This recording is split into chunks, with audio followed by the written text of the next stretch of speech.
안녕하십니까. JTV 저녁뉴스입니다. 내일부터 시작되는 설 연휴를 앞두고 귀성 행렬이 시작됐습니다. 귀성 차량이 몰리면서 수도권을 중심으로 정체 구간이 늘고 있는데요. 취재기자 연결해서 자세한 도로 상황 알아보겠습니다. 정원익 기자 전해주시죠. 저는 지금 호남고속도로 전주나들목에 나와 있습니다. 어둠이 내리고 퇴근 시간이 지나면서 조금씩 전주로 들어오는 차량들도 늘고 있습니다. 아직까지 전북 구간은 원활하지만 수도권을 중심으로 차량들이 빠르게 몰리고 있습니다. 호남고속도로는 서울에서 천안까지 차량들이 제속도를 내지 못하고 있고 서해안고속도로 역시 수도권 구간에서 지정체 현상이 빚어지고 있습니다. 도착 차량을 기준으로 호남고속도로는 서울에서 전주까지 3시간 20분, 서해안고속도로는 서서울에서 동군산까지 3시간 30분이 소요되고 있습니다. 귀성길은 오늘 자정까지 또 연휴 첫날인 내일 오전 8시부터 오후 8시까지 가장 혼잡할 것으로 예상됩니다. 특히 내일 오전에는 서해안에 눈이 조금 오는 곳도 있을 것으로 보여 귀성길 운전자들의 주의가 필요합니다. 낮 기온도 2도 안팎까지 떨어지고 바람이 불면서 추울 것으로 예상됩니다. 일요일인 모레 낮부터는 기온이 점차 올라 연휴 기간 내내 포근한 날씨가 이어질 것으로 예보됐습니다. 지금까지 호남고속도로 전주 나들목에서 JTV 뉴스 정원익입니다. 설 연휴를 앞두고 역과 터미널에는 고향을 찾는 귀성객들의 발길이 이어졌습니다. 힘겨운 귀성길이었지만 고향 품에 안긴 귀성객들의 표정은 밝았습니다. 하원우 기자입니다. 귀성객들이 고향 땅에 내려섭니다. 두 손 가득한 선물 꾸러미에는 고향의 부모님과 친지들에게 전할 따뜻한 정이 담겨 있습니다. 할아버지는 눈에 넣어도 아프지 않을 손자부터 덥석 끌어안습니다. 먼 길을 달려온 터라 피곤할 법도 하지만 귀성객들의 얼굴엔 웃음이 가득합니다. 어머님, 아버님 얼굴도 뵙고 친척들도 보고 맛있는 것도 먹고 담소도 나누고 좋아요. 고속버스 터미널도 온종일 귀성객들의 발길이 이어졌습니다. 꽉 막힌 도로에서 귀성 전쟁을 치렀지만 고향을 찾는 발걸음은 언제나 가볍습니다. 할아버지는 손녀를 보기 위해 터미널까지 마중을 나왔습니다. 이거 새끼들 보는 재미고 손지들 보는 재미지요. 안 그래요? 가족들 다 만나는 그. 지금 나 와갖고 한참 기다렸는데 손지 보고 싶어 갖고.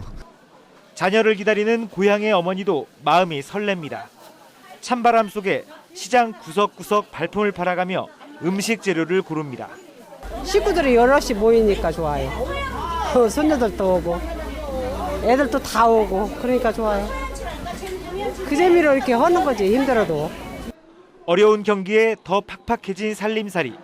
하지만 고향은 늘 넓고 따뜻한 어머니의 품처럼 포근했습니다. JTV 뉴스 하원호입니다. 군산시가 지난 2007년부터 야미도에 어촌 관광단지 조성 사업을 추진했는데요. 구체적인 사업 계획이나 활용 방안 등을 마련하지 않은 채 무리하게 추진해서 사업 자체가 무산됐습니다. 김진형 기자입니다. 지난 2007년 어촌 관광단지 사업에 선정된 야미도입니다. 군산시는 우선 공유 수면을 매립해 어촌 체험단지를 만들고 주변에 펜션 단지를 조성하기로 했습니다. 하지만 관련법에 벗어나 어촌 체험단지와 펜션 단지 조성이 사실상 어렵게 됐습니다. 민간 투자를 유치해 관광단지 안에 펜션 단지를 지을 계획이었지만 산지관리법에 저촉돼 사업이 제동이 걸린 상태입니다. 군산시는 관광사업 추진이 어렵자 지난 2010년 계획에도 없는 새만금 방조제 주변 바다를 매립해 어항으로 사용하고 나머지는 빈 땅으로 널리고 있습니다. 감사원은 멋대로 사업을 추진해 예산을 낭비했다는 감사 결과를 내놓았습니다. 첫 사업의 단추가 잘못 끼워지면서 어촌 역사체험지구와 어업인 생활문화체험지구, 전통어업행위 체험지구 등 관광단지 조성에 필요한 다른 사업들이 줄줄이 무산됐습니다. 결국 190억 원이란 막대한 예산을 지역 발전을 위해 사용할 수 있는 기회를 살리지 못한 셈이 됐습니다. 세립 면허 구역을 우리가 일부 사갖고 거기다 어항을 개발하자. 그래서 작년도에 어항 개발을 해서 끝난 상태입니다. 어촌 활성화를 위해 추진한 야미도 관광단지 조성 사업이 당초 취지를 살리지 못한 채 용두 3위꼴로 끝나면서 어민들만 피해를 보게 됐습니다. JTBC 뉴스 김진형입니다.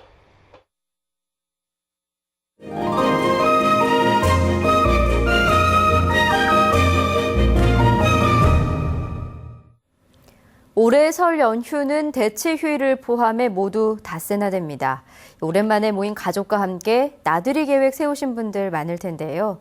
도심 근교에서 온 가족이 함께할 수 있는 다양한 체험 행사와 볼거리를 송창용 기자가 소개해드립니다. 원숭이의 해, 새의 의미를 되새기고 싶다면 전주 역사박물관이 제격입니다. 원숭이와 관련된 다양한 유물과 생활용품이 전시됩니다. 예로부터 제주와 출세의 상징으로 알려진 원숭이의 역사적, 문화적 의미를 살펴볼 수 있습니다.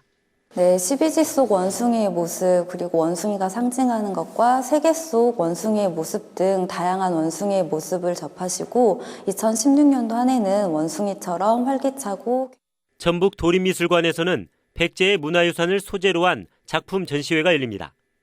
백제의 후예인 호남과 충청권 작가 20명이 백제의 문화와 역사를 현대미술로 담아냈습니다. 전주 한옥마을에서도 귀성객을 위한 다양한 체험 행사가 열립니다. 전통문화관에서는 가족대항 윷놀이 대회와 민속 전통놀이 체험장이 마련되고 추억의 옛 영화도 무료로 상영됩니다.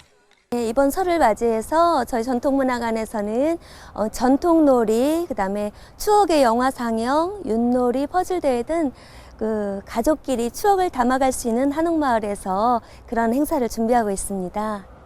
설 당일에는 경기전이 무료로 개방되고 한옥마을에 있는 문화시설 대부분은 연휴 기간에 정상 운영합니다. JTBC 뉴스 송창용입니다.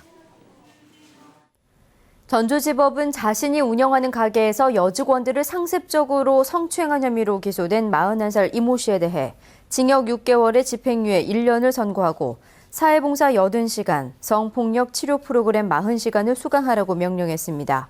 이 씨는 지난 2014년 전주에 있는 자신의 가게에서 여직원 19살 박모 씨의 어깨를 주무르는 등 12차례에 걸쳐 여자 종업원 4명을 성추행한 혐의로 기소됐습니다. 무주경찰서는 끼어들기를 했다는 이유로 고속도로에서 보복 운전을 한 혐의로 37살 노모 씨를 불구속 입건했습니다. 노 씨는 지난해 11월 대전 통영간 고속도로에서 49살 최 모 씨가 자신의 차량 앞에 끼어들자 2km가량을 쫓아가며 차량 앞을 가로막는 등 보복 운전을 한 혐의입니다. 전북은 오늘 완주가 5.5도, 전주는 4.4도를 기록했지만 바람이 불고 추웠습니다. 연휴 첫날인 내일은 새벽에 서해안을 중심으로 약한 눈이 오는 곳이 있겠습니다. 아침 최저 기온은 영하 9도에서 영하 3도, 낮 최고 기온은 1도에서 3도로 오늘보다 조금 낮겠습니다. 바람이 불면서 체감 기온은 더 떨어지겠습니다. 일요일인 모레는 아침 기온이 영하 10도 안팎까지 내려가겠지만 낮부터는 기온이 크게 오르겠습니다. 전주기상지청은 일요일 낮부터 설 연휴 기간에 큰 추위는 없을 것으로 내다봤습니다. 이상으로 JTBC 저녁 뉴스를 마칩니다. 고맙습니다.